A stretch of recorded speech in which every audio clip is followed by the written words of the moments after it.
जय जगन्नाथ सांग माने आमे जो कर्म करुचु से कर्मफल आमको साथे साथे हो कि डेरी रे हो निश्चित मिलिबो।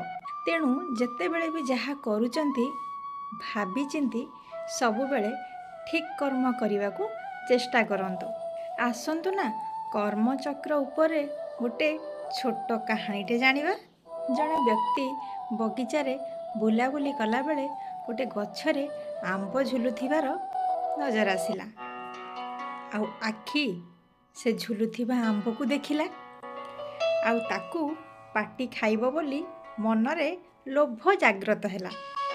मन बिचरा कौन करिवो, लोभ कले कौन थोड़ी ना गछ पाखकू से जाई परिबो।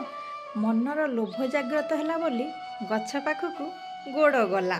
गोड़ तो आउ फल को तोली परिबो नाही, फल को हाथ तोलिला। हाथ सिना फल को तोली नेला, हाथ तो आउ फल को खाई परिबो नाही। तेणु ताकू पाटी खाइला आउ मुह या पेटेरे रखिला। ए सबू देखिकी गोटे माळे की बहुत जोर राग आसिला। कहीं ना गछर जत्न सी ही नौथिला आउ माली से लोकटीर पिठीरे माड़ बसैला। एई जो समग्र काम हैला ना एथिरे पिठीर कौनसी भूल नथिला। सांग माने शेषरे आखिरु ही लुह बाहरिला। कहीं ना एहार आरंभ तो आखिरी ही हेइथिला ना। एहा को ही कर्मचक्र बोली कहा जाए। रहिले जय जगन्नाथ।